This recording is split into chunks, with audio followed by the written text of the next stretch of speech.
My name is Derek. I'm 42 years old and I've been working delivering supplies to remote areas of Alaska for a few years. During the winter, many of these deliveries are done by snowmobile because many roads become unusable and the ice ends up being the most direct route between some isolated points. I was already used to that kind of routine. Long hours alone, crossing open areas with little or no radio communication in certain stretches. That week, I was doing a less common route, taking supplies to a support point further north. It was a longer trip, passing through areas where you practically don't see anyone for days. On that specific day, the weather was stable, which in Alaska is already an advantage. Intense cold, but no blizzard, which made visibility better. I was already halfway through the route when I had to cross a large frozen lake, one that I had crossed before. It's a very open area, with few references besides the distant shoreline. As I moved across the ice, I noticed something that made me slow down. In the middle of the lake, at a considerable distance from the shore, there was a structure. Small, dark against the white of the ice. That didn't make sense.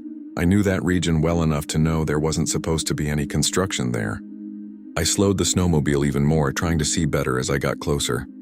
At first, I thought it could be some kind of temporary shelter set up by hunters or ice fishers, which wouldn't be completely impossible. But as I got closer, it became clear it wasn't something improvised. It was a cabin. Small, made of wood with a fixed structure, not something you set up and take down easily. That made me immediately uncomfortable because it didn't make sense for that structure to be there in the middle of the lake. Far too distant from any shore to be practical. I stopped the snowmobile a few meters away and stayed looking at it for a few seconds before getting off. The engine still running vibrated beneath me, and the sound felt too loud in that open silence of the lake. There were no other marks on the ice around it besides my own tracks. No other snowmobile trail, no sign of recent movement. That was the first thing that made me more alert. If someone was using that cabin, there should be some kind of mark on the ice indicating that. But there was nothing. Just the cabin, sitting there. I turned off the engine and the silence returned all at once. That kind of open silence you only find in large empty areas. The wind was light but constant, and the cold felt more intense without the engine noise. I got off the snowmobile slowly, adjusted my gloves and started walking toward the cabin, feeling the firm ice under my boots. The closer I got, the stranger it seemed. The wood didn't look old enough to have been there for years, but it also didn't look newly built. It was as if it had been there long enough to belong, but had never been noticed before. When I reached the door, I paused for a second before touching it. There was no visible lock on the outside, no kind of sign, just a simple wooden door with a regular handle. I looked around once more, trying to find any sign of presence or smoke, equipment, anything. Nothing, just the frozen lake stretching in every direction. I reached out and turned the handle. The door opened without resistance. A slightly warmer air came out from inside, along with the smell of wood and something that felt like recent food. I stepped in slowly, closing the door behind me more out of instinct than necessity. The interior was small, a single space with a table, 2 chairs, an improvised bed in the corner, and a simple stove. What caught my attention immediately was that it wasn't abandoned. There were clear signs of recent use. A plate with food remnants on the table, a pot still on the stove as if someone had prepared something not long ago. The blankets on the bed were messy, not made, like someone had gotten up from there recently. In the corner of the cabin there was a radio. Small, turned on, emitting a low sound, almost a constant static with some open frequency. That wasn't normal. No one leaves a radio on at that volume for no reason, especially in a place as isolated as that. I stood there for a few seconds, just looking around, trying to understand the situation. Everything indicated that someone was using that cabin, and that this person wasn't very far away. I took a few steps inside, looking more closely at each detail, trying to find some clue of who might be there. The food didn't look old. The smell was still in the air, something simple like soup or something recently heated. I ran my hand along the side of the pot, over my glove, and I could feel it was still slightly warm. That immediately put my body on alert. It wasn't something that had been left there hours ago. It was too recent. I automatically looked at the door, as if expecting someone to walk in at any moment. That's when I heard the sound. Distant at first, almost confused with the wind, but within seconds it became clear. It was an engine, a snowmobile, coming from somewhere on the lake. I froze instantly, trying to identify the direction. The sound grew louder, more defined, approaching quickly. That didn't make sense. I hadn't seen any tracks on the ice when I arrived. There was no other trail besides mine. Even so, someone was coming directly in that direction. I stood completely still in the middle of the cabin, trying to decide what to do. Going outside and heading to my snowmobile felt too risky at that moment. I didn't know who was coming or why. The engine sound grew louder, closer until it finally slowed down and stopped, right outside the cabin. I felt my stomach tighten immediately. The silence returned suddenly, even heavier than before. I waited to hear the sound of someone getting off. Footsteps on the ice, anything that indicated movement. Nothing. I took a slow step toward the door, trying to listen better. My breathing sounded too loud inside that small space. I waited a few seconds, nothing. Then very carefully I approached the small side window of the cabin and looked outside. The lake was there, white, empty, and my snowmobile parked where I had left it. There was nothing else. No other vehicle. No person. No sign of someone who had just arrived. I stood there for a few seconds looking outside, trying to understand what was happening. The sound of the engine had been too clear to be mistaken for anything else. I know that sound well, I hear it every day, and it had stopped right there next to the cabin. But there was no one. I shifted my gaze to the ground, trying to find any new track on the ice, any mark that hadn't been there before. Nothing. The ice around remained smooth, with only the trail I had made when arriving. I stepped away from the window slowly, with a growing feeling that something wasn't right in a way I couldn't explain. That's when I noticed something else. The radio, which had been emitting that low static, began to change. The sound became more irregular, as if someone was trying to adjust the frequency from the other side. A louder noise, then lower, quick interferences, like it was being manipulated. I stared at the radio, trying to understand if that could be some normal signal variation. But it didn't seem like it. The sound changed again, becoming more stable for a second, and then something different came through. It wasn't a clear voice, I couldn't understand words, but it definitely wasn't just interference. It was like a pattern, an irregular rhythm, almost like someone trying to speak through the noise. That gave me an immediate sense of discomfort. I took a step back, looking at the device as if it was going to do something more. My mind started connecting that with the snowmobile sound I had heard outside. That's when I heard something coming from the door. Very faint, a dry sound, like someone touching it from the outside. I froze instantly. I kept staring at the door without moving, waiting for the next sound. It didn't come immediately, just the heavy silence inside the cabin and the irregular static from the radio. And then, a movement on the handle, slow, controlled, as if someone was testing it from the outside, exactly like I had done minutes earlier when entering. I didn't move, not even an inch. I just stood there staring at the handle, watching it turn slowly, to the limit and return. The sound was low, but in that silence it felt too loud. My whole body was tense, as if waiting for the door to open at any moment. But it didn't. The handle stopped, and the silence returned all at once, heavy, almost suffocating. I started counting the seconds in my head, waiting to hear footsteps moving away, the sound of the ice being pressed outside. Nothing. After a few seconds, I went to the window again, very slowly, trying to look without exposing myself. Outside, the scene remained exactly the same. The empty lake, my snowmobile parked. No person, no new marks on the ice. Nothing that explained what I had just heard. I stood there for a few seconds, trying to find any detail out of place. That's when something hit me in a way I couldn't ignore. If there was no one outside, then who had just turned the handle? I stepped away from the window with a very clear feeling that I needed to get out of there. It didn't make sense to stay inside that cabin. Everything indicated that someone was using that place, and that this person was nearby, even if I couldn't see them. I went to the door slowly, my hand already ready to turn the handle, but I stopped before opening it. I stood there for a few seconds, just listening. Nothing, no sound outside, no footsteps, just silence and the radio crackling behind me. That's when I noticed one last thing. The radio, which had been emitting that irregular static, began to stabilize again, and this time, for one very clear second, I heard something different. It wasn't a full sentence. I couldn't understand words, but the sound sounded like a voice, very low, very distorted, as if it was being transmitted from very far away. I couldn't make out what it was, but the feeling was immediate. It wasn't just interference, and at that moment, without thinking any further, I opened the door and left the cabin. Story 2. My name is Scott. I'm 47 years old and I work as a radio operator at a small weather station in the interior of Alaska. It's one of those jobs where you spend long periods completely alone, monitoring signals, recording climate data, and maintaining communication with other stations when necessary. The station I was at back then was very isolated, a few hours from the nearest town, surrounded by snow and open terrain. During the winter, the isolation is even greater, because the conditions prevent any easy travel. I was already used to that kind of routine: silence, repetition, and very little human interaction. That week, a strong storm was forming, and I already knew the next few days would be more intense. The wind started picking up in the late afternoon, and by night it was already hitting the structure of the station hard, making that constant sound against the metal walls.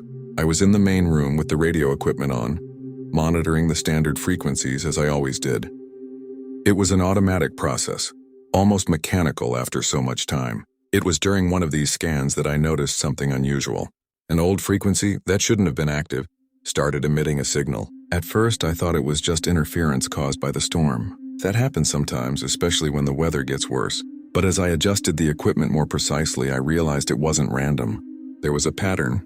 It was a transmission. Weak with a lot of noise, but clearly a voice. I carefully increased the volume, trying to understand what was being said. The message was repetitive, always the same segment, like a loop. It took a few seconds before I could distinguish parts of the speech. The voice was low, distorted, as if it were being transmitted from far away or through old equipment, but I could make out some words, coordinates, numbers being repeated always in the same order, and in the middle of that, a short phrase that repeated along with the numbers. Camp is still active. That made me stop immediately. That frequency hadn't been used for years, and no one transmitted on that channel, at least not officially. I stayed there for a few seconds just listening, trying to confirm I wasn't misinterpreting it. The message repeated exactly the same with no variation. The coordinates came first, then that short phrase, and then the cycle restarted. I grabbed a notepad and started writing down the numbers, repetition after repetition, to make sure I had it right. While doing that, I started to feel an uneasiness that wasn't just technical curiosity. It didn't seem like a random error. It was too organized. After writing everything down, I went to the station's main computer and opened the old frequency records. It took a while to find it, because that specific channel hadn't been used in a long time. When I finally did, I felt an immediate discomfort. The frequency was marked as deactivated decades ago, and more than that, there was a note associated with it. It belonged to a field team that operated in the region and had disappeared during a winter mission. I stared at that information for a few seconds, trying to understand if there could be a simple explanation. Sometimes old records are outdated, or a new team might reuse old frequencies without updating the system. But this didn't seem like that. The note was clear. The team had never been located. A complete disappearance during a field operation in winter conditions. I turned my attention back to the radio, which kept repeating the same transmission in the same pattern without any variation. That's when I decided to check the coordinates I had written down. I went back to the computer and opened the regional map, entering the numbers exactly as they had been transmitted. The system took a few seconds to process, and when the point appeared on the screen, I felt an immediate chill. The coordinates pointed exactly to the area where the station was located. It wasn't nearby. It wasn't in the same general region. It was there. The point matched precisely with the position of the station itself. I stared at the screen for a few seconds, expecting it to be some system error. I refreshed the map, checked the numbers again, compared them with the station's registered position. Everything matched. The transmitted coordinates were exactly from there. That didn't make sense in any way. The message referred to a camp, but there was no active camp in that area besides the station itself. And even then, that wasn't a camp in the sense the transmission seemed to imply. I went back to the radio, adjusted the volume and frequency a bit more, trying to see if I could catch anything beyond the loop.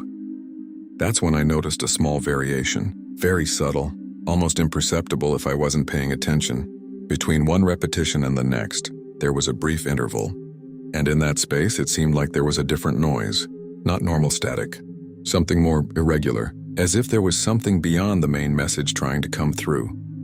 I focused on that gap, waiting for the next repetition. When it came, I kept my eyes on the equipment, listening carefully, trying to separate what was noise and what wasn't. And then I heard it again, very faint, almost lost in the static, a sound that wasn't part of the main message. It wasn't clear enough to understand words, but it had rhythm, like someone trying to speak over the transmission without succeeding. That made my entire body go on alert. I looked around the room, even though I knew I was alone there. The wind kept hitting hard outside, the structure of the station creaking slightly with the gusts. Everything seemed normal except that signal. I leaned closer to the radio, almost bending forward, trying to catch that sound more clearly. And that's when I noticed something else. The signal strength was increasing, not steadily but in small variations, as if it was getting closer. I stared at the signal meter, trying to understand if it could just be the storm affecting it. But it didn't seem like it. The fluctuations were becoming more frequent, more consistent. It was as if the source of the transmission was changing position or moving closer to a specific point. And at that moment, an idea started forming in my mind, even though I tried to ignore it. If the coordinates pointed exactly to that place, then where was that transmission coming from? That's when I heard a sound coming from outside the station. Very faint at first, almost drowned out by the wind. But then it became clearer. A dry, rhythmic sound, like footsteps on compacted snow. I froze instantly, slowly turning my head toward the main door. That didn't make sense. No one should be there during a storm like that. And even if they were, they would have to use some kind of transport, not arrive on foot in that location. I stayed completely still, trying to listen over the wind. The sound came again. Footsteps slow, regular, approaching the station. It wasn't something being dragged by the wind. It was someone walking. I glanced automatically at the clock on the panel. It was already past midnight. There was no scheduled team, no expected contact. It didn't make sense on any level. The footsteps got closer until they stopped, right outside the station. I felt my stomach tighten immediately. The silence that followed was worse than the sound, because now it felt like the person was there, standing on the other side of the door. I didn't move. I just stared at the entrance, waiting for any other sign. And then I heard it. A slight movement on the handle. Slow, controlled, exactly like someone testing if it was locked. I didn't move. I just watched the handle, seeing it turn slowly, to the limit, and return. The sound was low, but in that silence it felt too loud. My whole body was tense, as if waiting for the door to open at any moment. But it didn't. The handle stopped. And the silence returned, heavy, almost suffocating. I stood there counting the seconds in my head, waiting to hear footsteps moving away, any sign that the person had left. But nothing happened. No steps, no sound in the snow. Just the wind outside and the radio behind me repeating that same message. The same coordinates. The same phrase. That's when I noticed something else. The signal strength increased again, stronger than before. I slowly turned my head toward the radio, feeling a growing discomfort. Because now, beyond the main message, I could clearly hear something else. A second layer of sound, closer, as if it wasn't coming from far away. The sound became clearer for a second, and this time I could understand it. It wasn't part of the main message. It was another voice, low, very close to the microphone, almost like a whisper over the transmission. I couldn't catch the full sentence, but a few words stood out through the static. Still here. That made my entire body lock up. I stared at the radio, unable to look away, trying to understand how that was possible. And that's when I heard the final sound. It didn't come from the door, nor from the radio. It came from inside the station. A slight creak from the other side of the room, like someone stepping on the metal floor. I slowly turned my head, feeling my heart racing. And in that moment, one thing became very clear in my mind. The transmission wasn't just coming from outside. It was happening there too, somewhere inside the station with me. Story 3.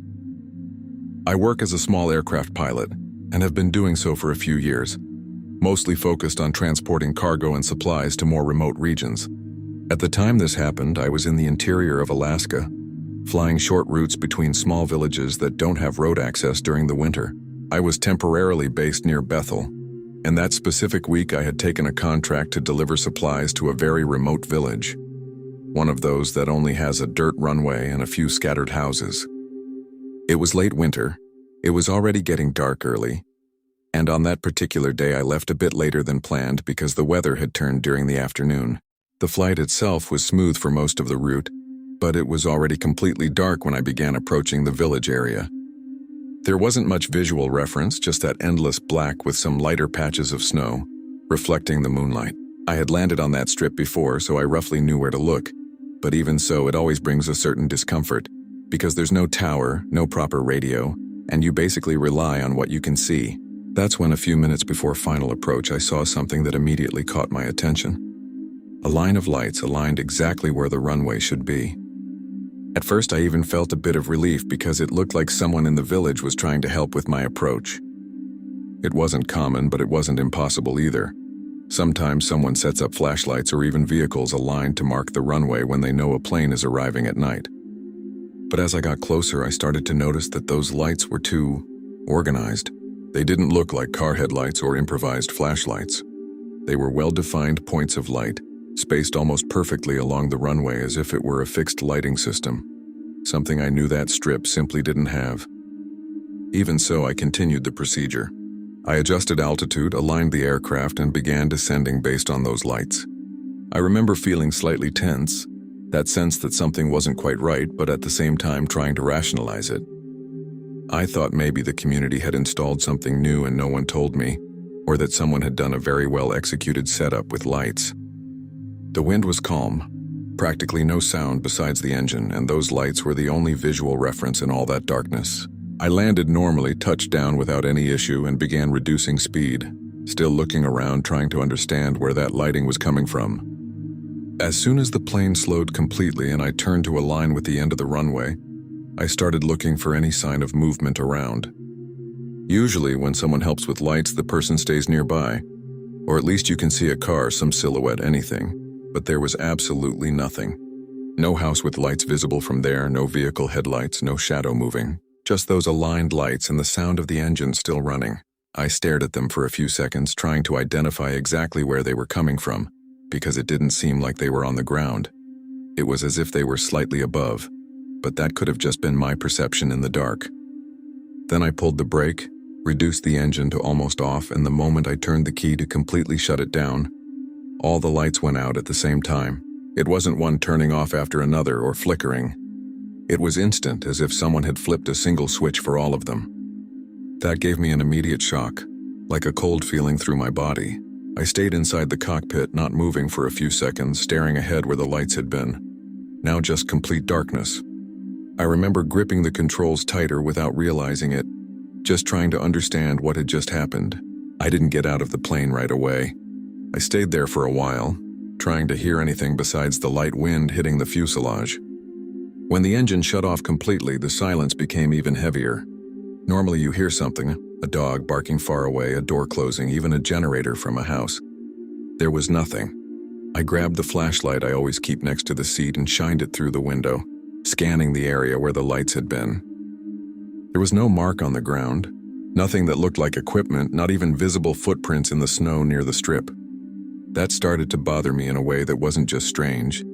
It was physical discomfort, like I was somewhere I shouldn't be. Even so, I needed to unload part of the cargo, so I took a deep breath and opened the door. The cold air hit immediately, that dry cold that cuts into your skin, and I remember smelling fuel still in the air mixed with the smell of snow. I stepped down carefully, looking around the whole time, slowly sweeping the flashlight. Each step made noise on the compacted snow, and it felt too loud in that silence. I walked a few meters along the side of the plane and went to the start of the runway, exactly where one of the first lights had appeared. I pointed the flashlight at the ground and looked for any sign, wire, support, anything. But there was absolutely nothing. Not even marks of someone walking there recently. At that point, I was no longer comfortable staying outside, but at the same time I had that feeling that I needed to understand what I had seen. I stood there for a few more seconds, slowly turning the flashlight, trying to see beyond its reach. At times I thought I saw something darker moving in the distance, but when I focused better, there was nothing. It could have just been my eyes adjusting to the dark, but it made me even more tense. I decided not to unload anything at that moment. I went back to the plane quickly, climbed in and closed the door harder than usual, as if that would make me feel safer. Inside the cockpit, I sat there for a few minutes doing nothing, just trying to calm down and think logically. I told myself it could have been some kind of temporary equipment, someone from the village who came to help and left quickly, or even something I misinterpreted during the approach. But the more I thought about it, the less it made sense, especially the way the lights went out exactly when I shut off the engine. That didn't feel like a coincidence. I ended up deciding I wouldn't leave the plane that night. I adjusted the seat, grabbed my heavier jacket and stayed there, trying to rest a bit until morning. I didn't really sleep. I stayed in that half-awake state, dozing lightly, but any noise made me open my eyes immediately. At times I thought I heard footsteps in the snow around the plane, very faint, like someone walking slowly. I even held my breath a few times trying to confirm it, but when I did, the sound simply stopped. There was a moment when I looked through the side window and thought I saw a shadow passing near the wingtip, but when I shined the flashlight, there was nothing. It could have been reflection or exhaustion, but the feeling of not being alone didn't go away.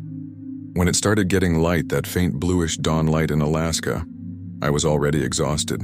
As soon as it was bright enough to see better, I got out of the plane again, this time with less fear, but still alert to everything. In daylight, the place looked completely normal. The dirt runway, the snow piled on the sides, nothing out of place. I walked exactly where I had seen the lights the night before, looking carefully, and again there was absolutely nothing. No sign that anything had been placed there. No different marks in the snow. Nothing indicating other people had been there during the night. After that, I headed to the village to let them know I had arrived. It was a short walk, just a few minutes, and as I got closer, I could see a few houses with smoke coming out of chimneys. I found one of the residents I already knew from previous deliveries, an older guy named Dan, and I mentioned to him directly about the lights on the runway the night before. I expected him to simply confirm that someone had gone there to help, but he gave me a strange look, like he didn't understand what I was talking about. He said no one from the village had gone to the runway that night. He said the weather had gotten worse in the late afternoon, and most people had stayed inside. I insisted, explained exactly how the lights were, aligned, well-defined, and mentioned the moment they went out. He stayed silent for a few seconds and then just said that runway had never had any lighting, not even improvised, and that it also wasn't common for anyone to go there at night, especially in that cold. That gave me that strange feeling again because it didn't seem like he was hiding something. He genuinely looked confused. I finished what I needed to do as quickly as possible that day and decided to leave that place that same morning without staying any longer than necessary. Before taking off, I looked one last time at the runway, trying to find any logical explanation for all of it, but it was just a normal, silent strip, exactly as it should have always been. To this day, I don't have an answer for that. What bothers me the most isn't even having seen the lights.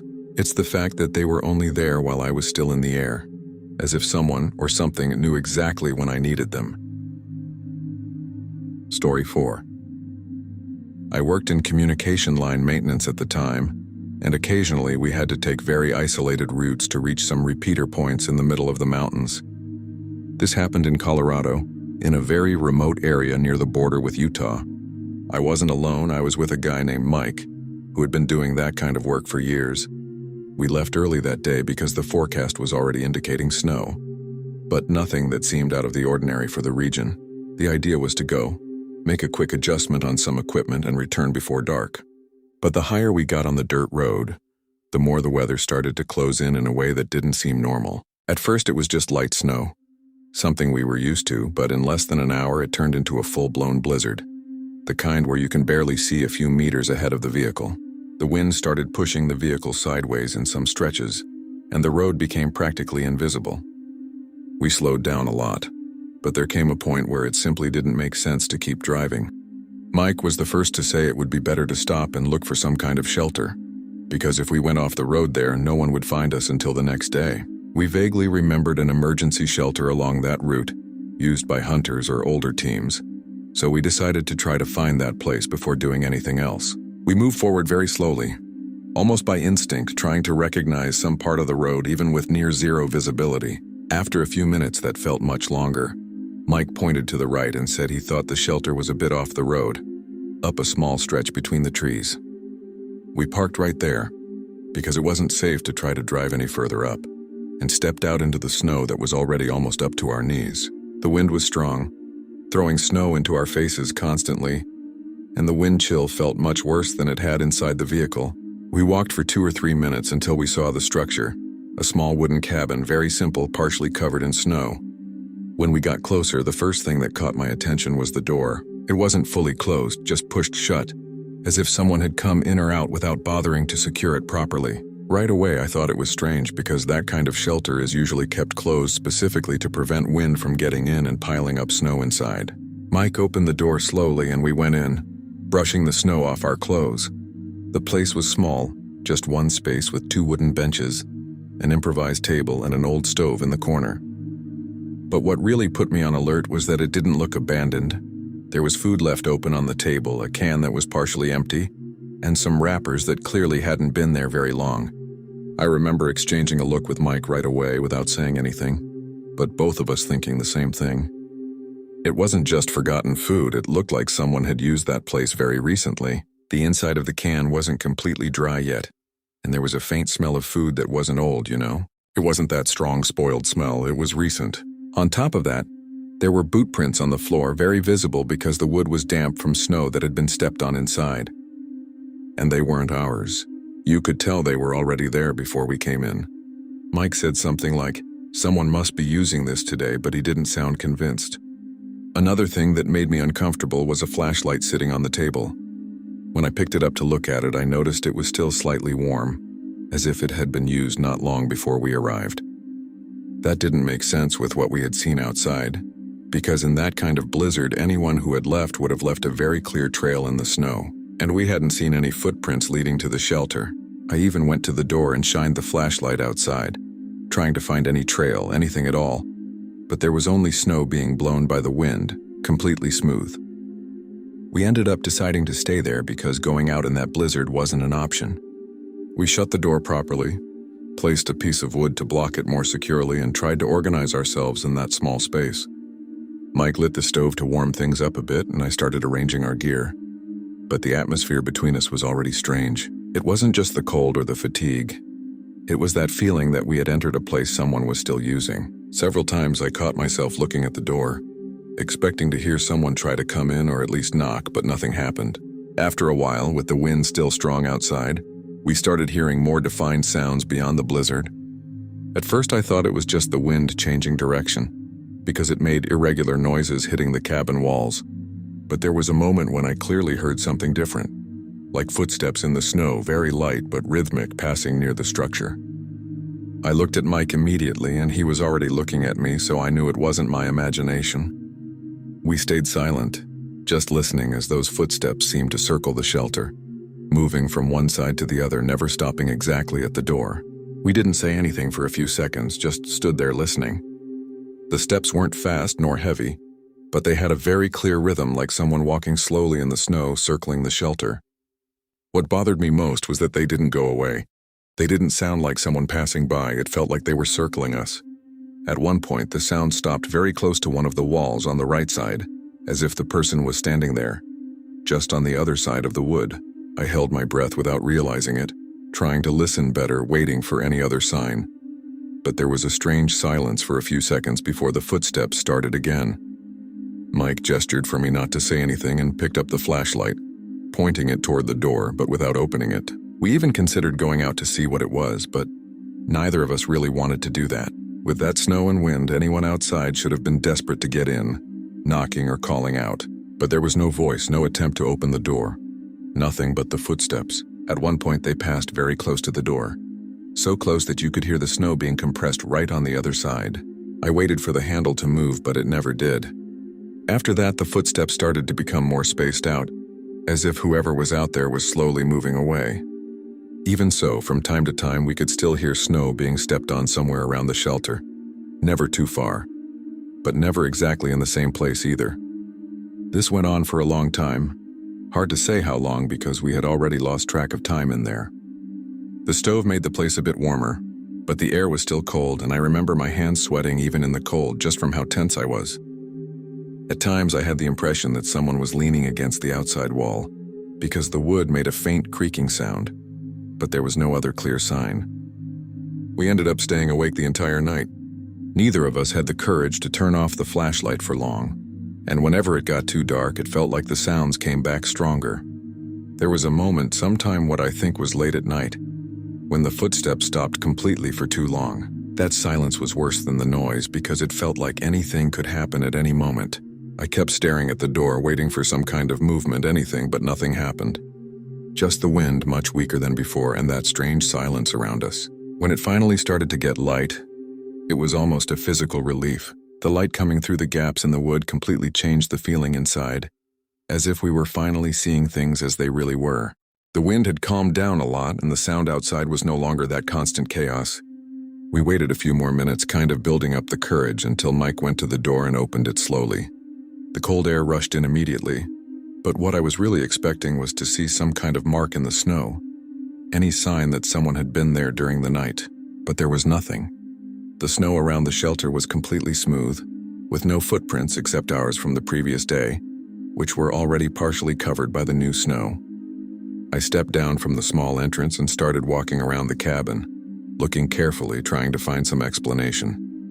With the amount of snow that had fallen overnight, any step would have been visible even if it was light, but there was absolutely nothing. No tracks approaching, no tracks leaving. It was as if no one had been there, even though we had clearly heard someone walking around for hours.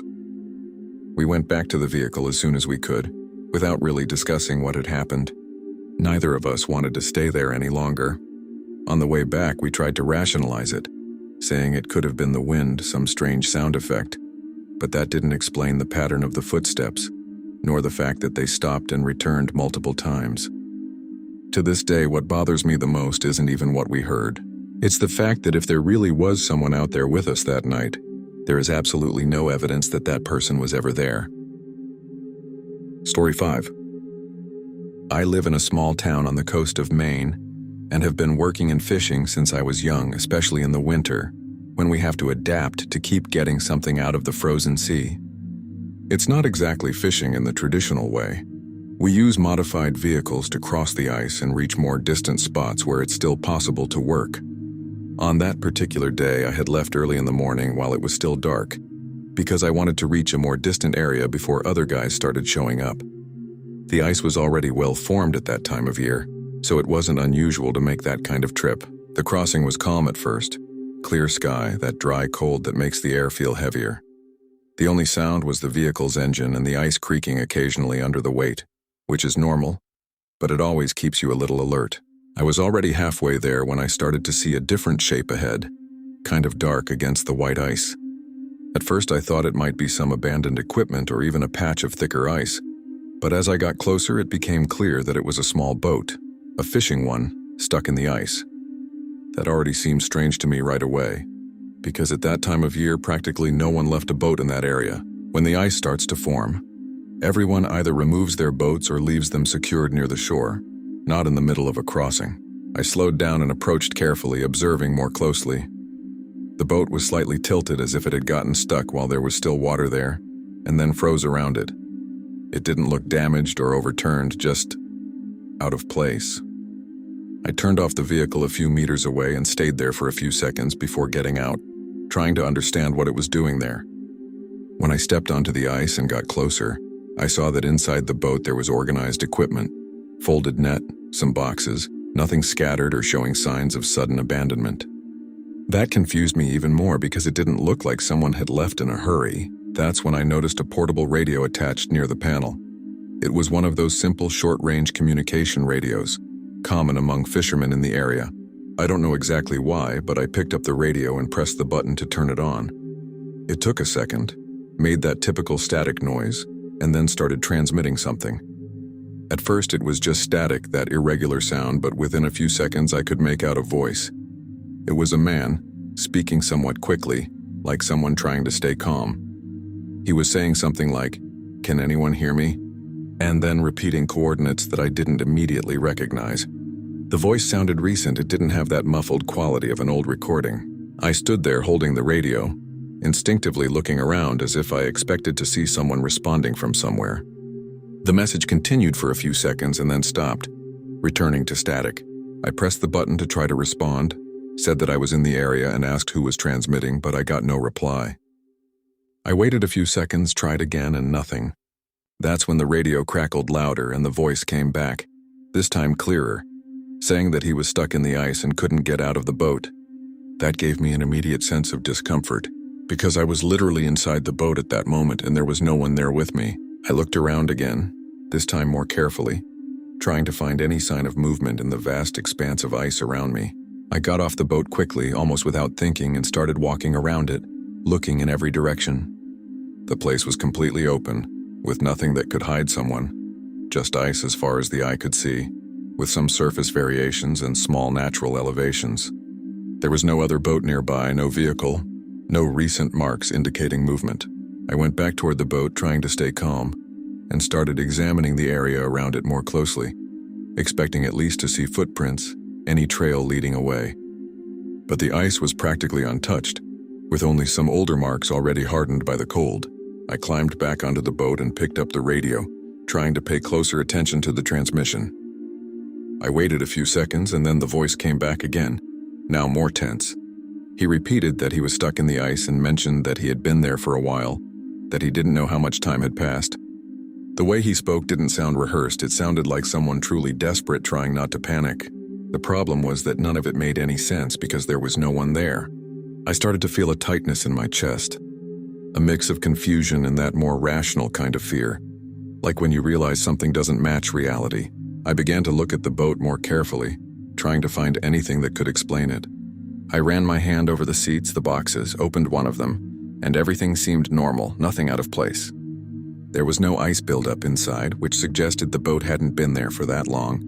The radio was working perfectly, and the fact that it still had power was strange in itself, considering the cold and how long that boat supposedly had been there. I even tried to look for some kind of compartment where someone could be, but it was too small for that. There was no way someone could be hiding there without me noticing. That's when I started paying attention to a detail I hadn't noticed before. There were some marks in the ice around the boat, but they weren't full footprints. They were like small pressed areas, irregular, as if someone had moved there, but without leaving a clear pattern of steps. That didn't make sense because even with harder ice, you would normally see some sequence of footprints or dragging marks. It looked incomplete, like movement had started and stopped several times without forming a path. I stared at that for a while, trying to understand, while the silence around only made everything stranger. I turned my attention back to the radio because at that point it seemed like the only thing that still made any sense there. I held it closer to my ear and waited, trying to ignore the growing discomfort of standing in the middle of a completely empty place. After a few seconds, the transmission came back, but this time there was a clear difference. The voice was lower, more restrained, as if the person was speaking with less strength. He repeated the same things, that he was stuck in the ice, that he needed help. But in the middle of speaking, he paused for a second and said something that froze me instantly. He mentioned that he could hear someone walking outside the boat. At that moment, I went completely still. I was literally outside the boat holding the radio. I looked around slowly, trying to process it, feeling my heart race in a way that wasn't just fear, it was pure alertness. There was no one there besides me. The ice remained empty, silent, without any movement. Even so, I started paying attention to the sounds around me. And for a few seconds, I had the impression of hearing something very faint, like pressure on the ice, almost imperceptible. I couldn't tell if it was real or if my mind was trying to match it with what I had just heard. I didn't think much after that. I put the radio back in place and got off the boat as quickly as I could, with that strong feeling that I shouldn't be there. I walked back to my vehicle, looking over my shoulder the entire time, expecting to see something behind me, but there was nothing. The silence was complete again, just the sound of my steps on the ice and the light wind passing through. I got into the vehicle, closed the door, and sat there for a few seconds, trying to decide what to do. Part of me wanted to stay and try to help, to understand where that transmission was coming from, but another part, stronger, just wanted to get out of there as fast as possible. I started the engine and began heading back the same way I had come, still glancing at the rearview mirror from time to time. After a few meters, I couldn't resist and stopped the vehicle. I grabbed the portable radio I always carried with me and tried to tune into the same frequency, to see if I could hear anything from there. For a few seconds, just static. Then very faintly, I heard the voice again. But this time it didn't sound like a call for help anymore. He was speaking more slowly, almost whispering, and said something like, "He's still here." I turned off the radio immediately. I didn't wait for anything else after that. I accelerated and drove straight out, not looking back for a long time. The ice creaked under the weight, as always, but at that moment every sound felt louder than it should. I just wanted to get out of that area as fast as possible. It took a few minutes before I started to feel a little farther away. But even then, the feeling that I was being watched didn't go away. It was constant, hard to explain, like I had left something behind that I was never supposed to find. When I finally got close to the shore, I could already see other structures in the distance, some houses and fishing equipment. I stopped the vehicle and stayed there for a moment, trying to clear my head. I even thought about telling someone right away, but it didn't make any sense the way it was. Instead, I went straight to one of the sheds where some fishermen usually gather and asked if anyone had lost a boat in that area. They looked at each other, and one of them asked exactly where I had seen it. When I explained, the mood changed immediately. One of the older guys there, who had been fishing in that region for decades, stayed silent for a few seconds before answering. He asked if I was sure about the location where I found the boat, and I confirmed. That's when he said that weeks earlier, a fisherman had disappeared in that same area. His boat had never been found. Search efforts went on for a few days, but with the ice forming quickly, they were eventually stopped. They concluded that he had probably fallen through weak ice and been carried away by the water. No one mentioned a radio or any call for help. At that moment, I felt that heavy discomfort again, but this time different. It wasn't just fear anymore, it was that feeling that things didn't add up at all. I asked if the guy had a radio on his boat, and they said yes, like almost everyone there uses. I thought about telling them what I had heard, but when I started to speak, I just stopped. It sounded too absurd, even to me. I kept thinking about it for the rest of the day, replaying every detail, trying to fit it into a logical explanation, but nothing made sense. To this day, I avoid going through that area alone, especially in winter. What bothers me the most isn't even the voice asking for help. It's the fact that in the middle of that transmission, he said he could hear someone walking outside the boat, and at that moment, the only person out there was me. Story 6. I've been doing this kind of route for years, using a snowmobile to reach very isolated areas in the interior of Alaska, especially during the winter when everything becomes inaccessible by other means. It's not tourism or anything like that. It's mostly work, sometimes transporting small loads, sometimes just route scouting. I know the more commonly used trails well, the ones people in the region have kept on maps for decades, and I tend to trust them a lot because in that area, getting off the correct path can quickly become a serious problem. On that day, I was following one of those known routes, leaving a small village and heading toward a more remote point, something I had done before. The weather was stable at first, partly open sky, good visibility, and the typical cold of the region, nothing unusual. The snow was compact enough for a smooth ride, and the engine was running clean. I had already covered a good portion of the route when I started to notice something different ahead. It was a trail in the snow, clearly defined, cutting perpendicular to the route I was following. At first, I didn't find it too strange because sometimes other riders take detours or explore alternative paths. But as I got closer, it became clear that the trail wasn't old. The marks were very sharp, as if someone had passed through there recently. I slowed down and stopped the snowmobile for a few seconds to observe more closely. I got off, crouched down, and ran my hand over the track. The snow was still loose at the edges, not hardened, which usually happens after a few hours. That was recent, no doubt. What bothered me was that I knew that area well, and there was no official or even informal route crossing that point.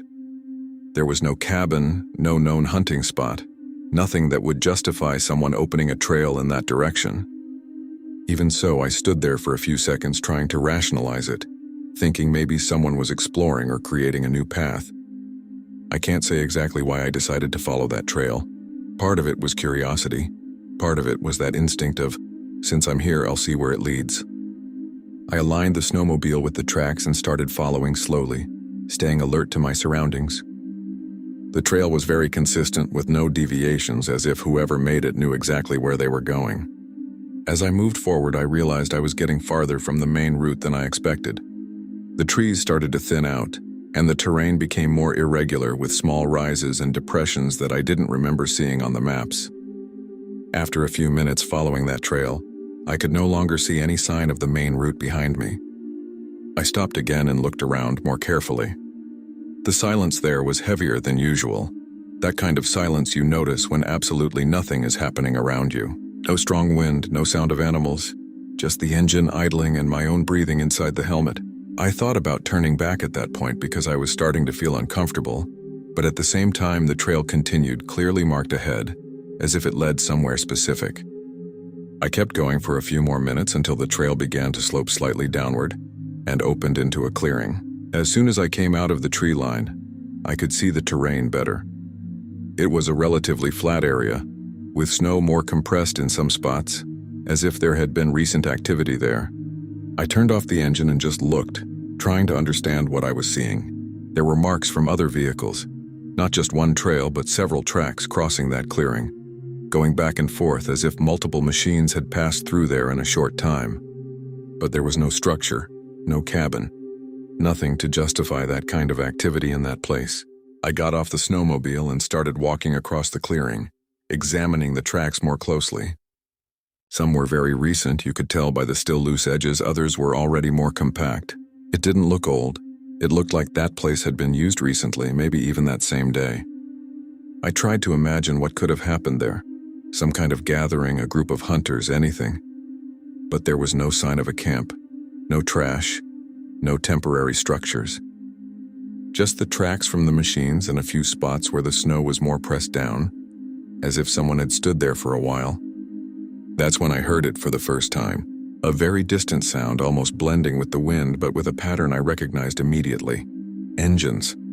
It wasn't just one, it was several, coming from somewhere beyond the trees, still far enough that I couldn't see anything. I stood still for a few seconds, trying to confirm, and the sound became clearer, more defined. That immediately put me on alert, because that area wasn't part of any common route. If people were coming from that direction, it wasn't coincidence. At that moment, I didn't want to wait and find out what it was. I went back quickly to the snowmobile, started the engine, and positioned myself to leave the clearing.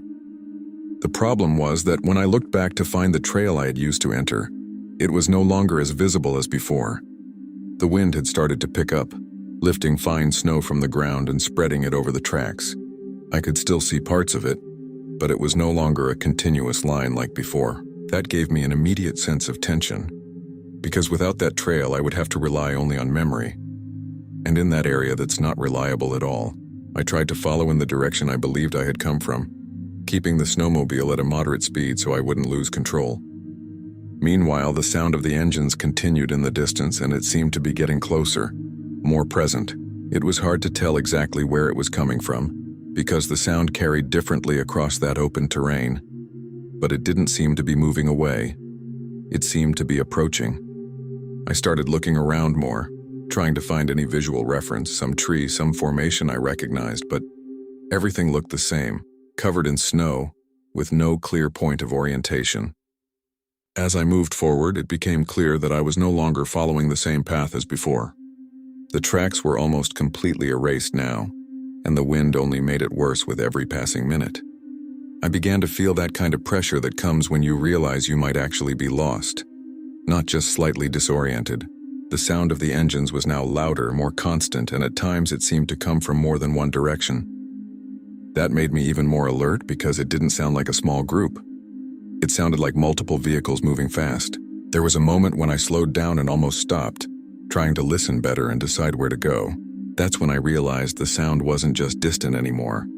It was close enough for me to distinguish acceleration, changes in direction, as if the vehicles were moving quickly through that area. I looked around trying to see something between the trees, but I saw nothing, just white and shadows. Even so, the feeling was clear. They were heading in my direction. I didn't know who they were or what they were doing there, but at that point I just wanted to get out of there as fast as possible. I accelerated more, even with the risk of losing control, because staying there felt worse. The wind was already lifting enough snow to significantly reduce visibility, and any reference I thought I had was gone. I started relying more on instinct than anything else, trying to maintain a consistent direction, hoping to eventually reach a familiar point. The sound of the engines was now much closer, and at times it seemed like they were spreading out in different directions, as if surrounding the area or covering the terrain.